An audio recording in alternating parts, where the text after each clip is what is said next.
So welcome to this week's episode of Leadership Soundbites with Tanzi and Michelle. So this week, and it's so funny when I think about it, this week we're going to talk about the power of creating disruption. And I know I've said this before about you, that the description of what it was, your picture's right there. But you literally did your master's in something that's along these lines, right? Of healthcare innovation. Yes. And so I'm going to kick us off with a quote. There are a couple of them, and I don't know if I'll weave in the other one. But this one's from Albert Einstein. And I literally, I think he's my favorite person to quote. I said it before. He had so much depth. So this one is, if you always do what you always did, you will always get what you always got. Wow. So I know, and I know it reminded you of the other one, of the definition of insanity, right? If doing the same thing over and over again, expecting a different result. Yes. So when I think about, for me, creating disruption, it doesn't have to be, and you and I talked earlier, it doesn't have to be a blow it up and start over, right? Right. In my mind, to be considered disruption. I think back to the quote, if you always do what you always did, you always get what you always got, is that we need to do things differently if we want different results. And I think part of, for me, the power in creating disruption is not waiting for disruption to happen, but to actively look for the opportunity to make it happen. I agree, Michelle. When I think about what my definition of disruption is, my definition of disruption is different than the way we always do it. Mm-hmm. That one phrase is something that really gets my attention. Well, and for me, it's a flag. Right. Yes. If I go and ask people, right, to understand, because I did process improvement, and that's how you and I met over 10 years ago, is that if I think about that and I go to people and say, help me understand the thinking behind X, right? Why do we do what we currently do? Right. And if I hear, I don't know, or we've always done it that way, I'm like, bing. I'm like, oh, let's unpack this a little bit more. Yes, absolutely. Let's unpack it completely. Yes. Right. Well, and what I love is, for you, Tanzi, and I shared this with another leader at one point, is that what I loved about working with you, because you were the manager of a unit, well, not quite yet a manager of a unit when you and I met, and then went into an interim role and then a manager of a newer unit, is that I could always count on you to say, sure, how can we? Let's try it. Yeah. And it was always this, and it was refreshing, because the majority of the times what we came up against were the traditional, we can't do it. Can't do it. There's no way we can get it done. Yes.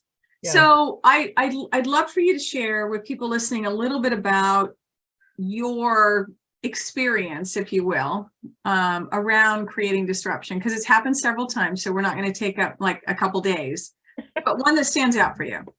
The one that really stands out for me is when I think we had been open on the nursing unit for about maybe 2 or 3 months. And the team was just really excited. They were engaged and really wanted to participate in like a process improvement type project. Mm-hmm. And it was really something hot in the hospital at the time. And I went to my leader and those that were kind of in charge of planning these events, mm-hmm. and asked if, our team could take on one of these projects. We have some ideas. We're really excited. We're engaged. And there was a decision that it would probably be better to just focus on the work that we're doing, since we're such a new team. So backstory on that. The unit was a brand new open unit, and you had only been open running with this brand new team for just a couple months. Okay. And the team was made up of majority of new grad nurses. Mm-hmm. So there was just a feeling that, we really probably should focus a little bit more on, making sure that, our operations are solid before, mm-hmm. we kind of, venture off into a project. And so, as a leader, I had to figure out how to message that to the team, because, they were excited. They were engaged, just ready to go and just ready to volunteer and work on this project. And so when I came back and shared with the team, kind of the news that and direction that we were given, we decided to just kind of focus on our operation and see how best we can and work to improve things there, right? Because that should be our focus. Okay. Right? On the operation. And so Yeah. we started looking for opportunities within the operation to improve, and that became our project. Oh, I love that. And so what we began to do is figure out ways that we can engage our patients, because that was, one of the measures on the patient. The domains, rather. Domains, yes. Yeah. I'm here for you. I've got the words if you don't have the words. Thank you. That was one of the domains that we identified that we wanted to improve. And so we worked on this project on how to engage our patients, how to improve RN communication about medications. And so from those conversations, we came up with kind of like a pamphlet that had, I would call it like cartoon, characters with different categories of medications and side effects. It was really well done. And we rolled it out after we got it all produced. And we put together a check and balance to make sure that it was being utilized. And all of a sudden the word got out and kind of traveled throughout the hospital, and people kind of came to our unit to see what we were doing. Build it and they will come. Build it and they will come, right? And so all of a sudden it was something that was recognized as a best practice. God, that's awesome. And pretty soon we began to figure out how we can spread that across the hospital. Now, you did it to spread it, or people pulled and actually wanted it? People actually pulled and wanted it. Okay. Yeah, because I say that because I've had a number actually of conversations recently with leaders that don't do the top down. Yeah. Do something to where people get curious about it and want to be a part of it. And so you're essentially creating pull for whatever you have going on, and you're not having to just shove things down. Yes, absolutely. That's what it's about. Engagement. Working on things that other people care about, right? Yeah. And another piece of it is, if you're interested, they'll be interested. So, I mean, those are some of the things that we did. And it was pulled by other areas in the hospital and just became a standard throughout probably the region, I think, because we had people from other hospitals coming to take a look at what we were doing. But so why though? Because I mean, to people listening, I lived on the outside of this journey with you as you went through, right? Is so that you were tasked with improving something, right? Did it work? It absolutely worked. We watched those RN communication scores go up. I think we started out at about, the 80th percentile. Right. We finished pretty close to maybe 87, 88th percentile. Which is a big movement. Yeah. That's exciting. And especially in something like that. But here's the thing, and I know the answer to it, but I want you to be able to share with other people. You didn't have a typical, air quote, team that you put together of nurses. No. And I know you mentioned that most of them are new grads, and I would love for you to share that whole process of building that team and what it went through, because when I think about creating disruption, it kind of starts there at the ground floor. Yes, it does. I'm a firm believer, and you have to hire the people that you want to work with. And so I think I got an idea from a book that I love reading. I still read it from time to time. It's called Quantum Leadership. And it was a textbook in my master's program. Okay, I want to pause a minute, because I would love to know how many people listening now actually love a textbook that they had in their master's program. I'm telling you, this book just spoke to me. I can't explain it. Okay. It was like love at first sight. Okay. Textbook. Okay. And I remember bringing that textbook with me to work. But anyway, I got an idea from this textbook, and what I decided to do is I decided to obviously hire on the first 4 or 5 nurses, and I sat down with them, and we went through expectations.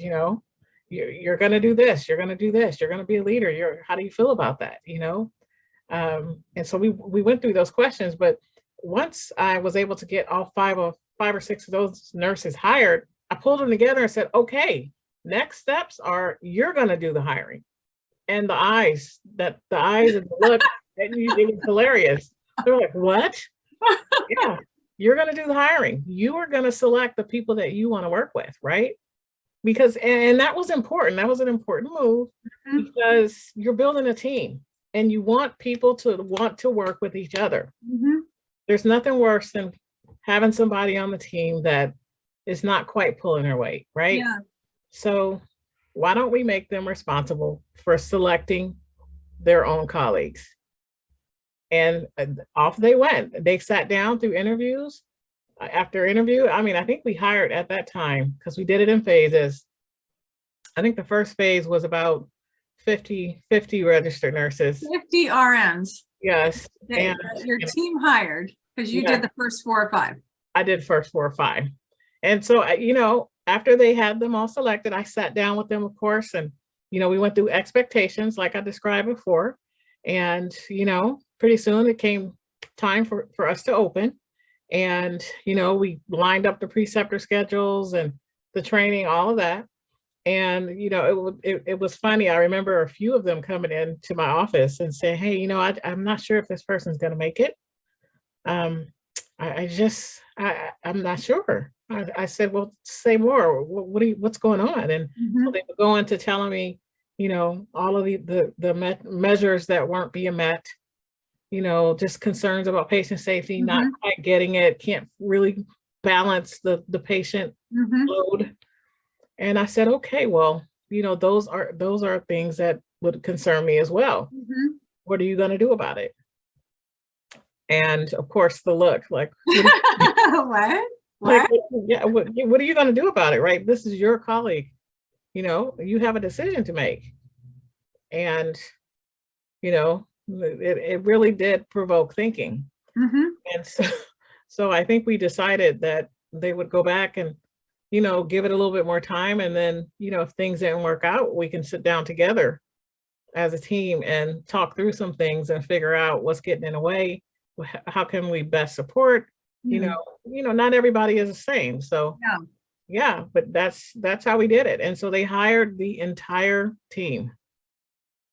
To me, that's, and when I'm listening to you, right, because I was aware of it, like I said, on the outside, but what impresses me is that you stuck to your guns on that, because as a leader, it's got to be one of those things, because you're a very take control, high execute leader. It's like boom, boom, boom, boom, boom.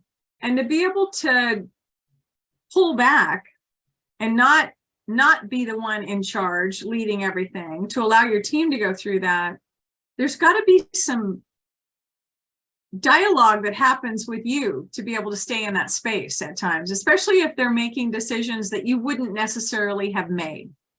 Yes, they did hire some folks that I had questions about. Not a person that I would have probably selected. Right.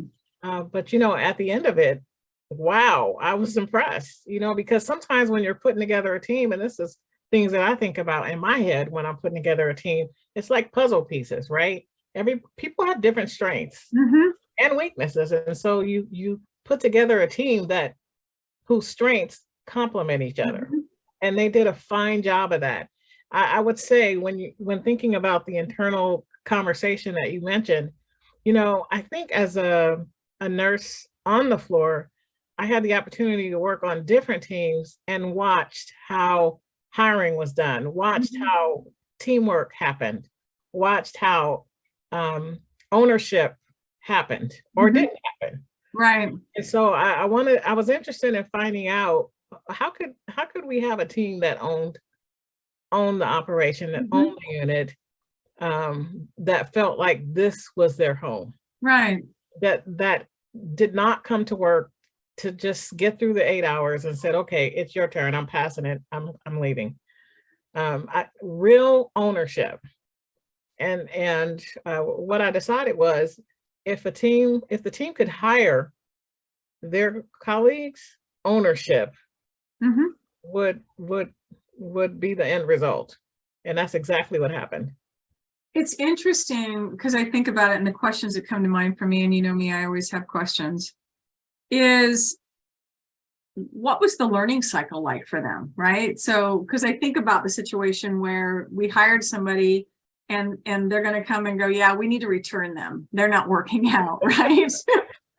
And but your thing is, so basically, what are you going to do about it? What reflection, if any reflection happened to where, you know what could we have done differently if someone didn't work out? That maybe the next time we went into an interview, it's like, okay, we need to pay attention to this flag that maybe we just blew right by the first time. Was there any of that I know I go through, but I don't know if the team went through as a team? I don't remember any learnings quite like that. I think what we did realize is that we really wanted to kind of slow down. Okay. And make sure that we were hiring the person that we wanted. So maybe if we had, a process where we went through a series of 2 interviews, we added one more because we wanted to have a final step and just take time to digest and then come back to the table and let's discuss again. Okay. Yes. So there was some iteration and adjustment, right? Especially when you're rolling something out that's new. I mean, you literally went on a path that I'm sure you probably never experienced before. Did you ever get hired on the job and the people that you were going to be working with were the ones that hired you and made the final decision? Never. It's never happened in my entire career. Yeah. So it had to have been an interesting thing, to say, here it is. I mean, because for me, I remember I would have panel interviews with the team that the people be working with, my team, my direct reports. But the people that funneled into them were people that I backed already. So I didn't have the courage that you had to go, and not that I would ever counter. I went with their recommendation, but, I kind of stacked the deck. Yeah. So I don't know that that was the case with you. Not at all. I wanted to see what they could do. Yeah. But, this is my team. My job is to support them. They make a decision. I'm here to support the decision. Now, if it's the wrong decision, we learn from it, right? Yeah. You got to take a risk, and you got to trust your team. Yeah. They want the same thing that you want. Yeah. Success. If they're successful, then you'll be successful as well. You got to trust them. No, and I agree. That was my lesson in trusting them and taking a risk. So I'm going to do this other quote, and it's from Warren Buffett, and I'll explain in a minute why that came to mind based on what you were talking about. Should you find yourself in a chronically leaking boat, energy devoted to changing vessels is likely more productive than energy devoted to patching leaks. Here's what came to mind for me when you were talking about the path that you just intentionally decided to go down, right? From Quantum Leadership book. I'm going to do hiring and building my team differently than I've ever experienced, right? Yeah. Instead of trying to figure out what little nuances would change, it wasn't quite like blowing up, but it was kind of like blowing up and starting over. It's like, I'm going to go and say, you know what? I picked you, this leadership team, right? And I'm going to go now, I'm going to pass the baton. You have the responsibility for the rest of it. So it's similar to switching boats. It's not like you tried to do little tweaks like I did, right? I had my team part of the interview where I had self-selected and stacked the deck. You went and said, I picked you. Now it's your responsibility. I empower you. And I think, to your point, I have to agree with you. You created people that owned the business. There was a sense of pride and accountability for the job that they were doing. And it wasn't just, I'm going to check the box. I put in my time for the majority. Granted, I can't make the blanket statement for everyone, but it showed, Tanzi, in everything that your unit accomplished. And then you went and doubled in size, right? Because it was a phased approach. Yes. And what was that like? I mean, the team was excited to be able to hire more teammates. mhm, And, now we have, a team that's a little bit more experienced, right? Because they've been working together and mhm, now have an even better idea of what they're looking mhm, for, right? And so now we go back into this hiring phase. mhm, And they really I was so proud of them. I mean, they picked out some superstars, mhm.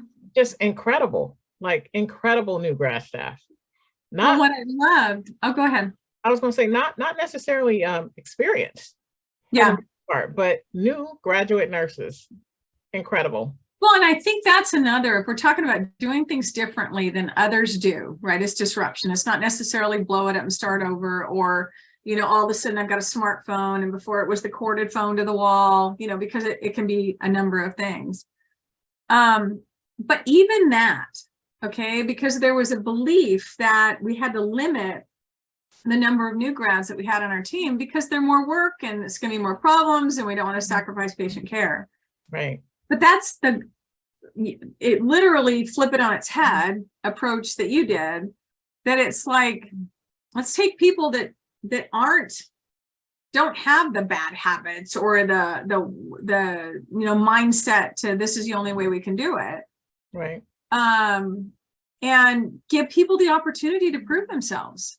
Yes, absolutely. I mean, I think I would be, lying to you and to tell you that it wasn't a lot of work on my end. It Mhm. was definitely, a lot of work, a lot of questions, hey, I'm not sure about this. What do you think about that? But it was really a good opportunity for me to get back in there and say, hey, what do you think about that? Mhm. I have ideas, but what do you think we should do? Mhm.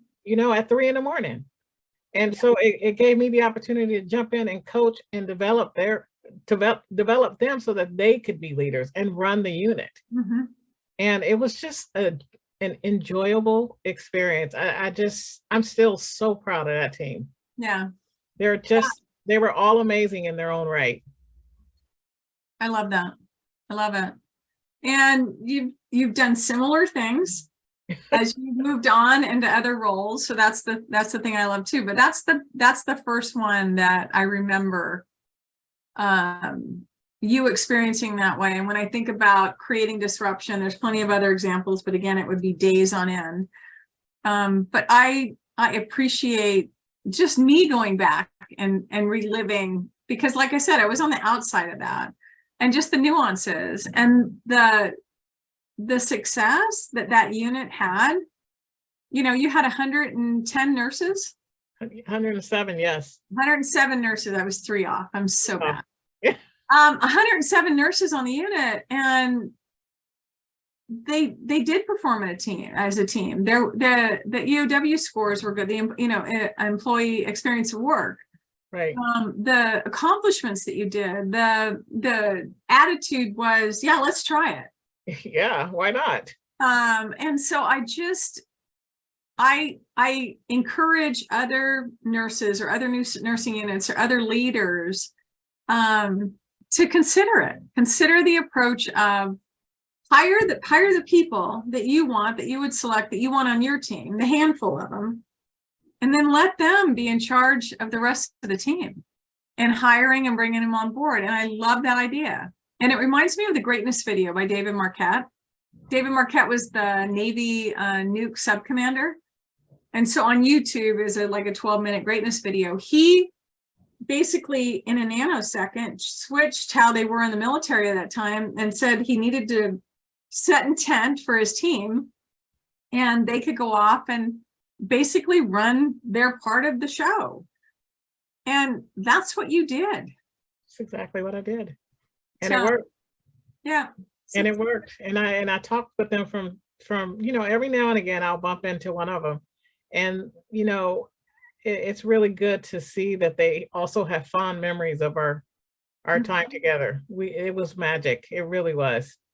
It really impacted my life. Mm-hmm. Yes. Yeah, it was a two-way street, I'm sure. Yeah. So what are one or two things that you'd love people to walk away with around the topic of the power of creating disruption?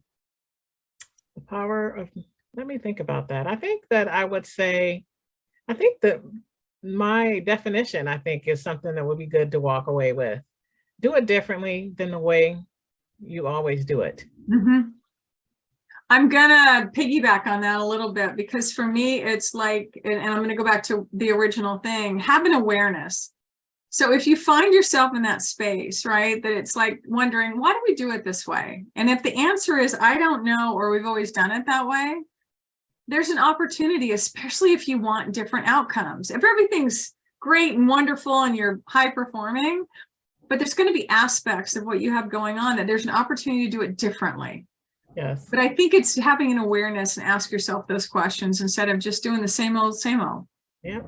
So, Absolutely. yeah. I appreciate this time, and I appreciate this topic and learning from you and just kind of walking down memory lane on some stuff. So thank you. So until next time, this is Leadership Soundbites with Tanzi and Michele on the power of creating disruption. And please like, share, subscribe, and send us topics. We appreciate it. Thank you. Thank you.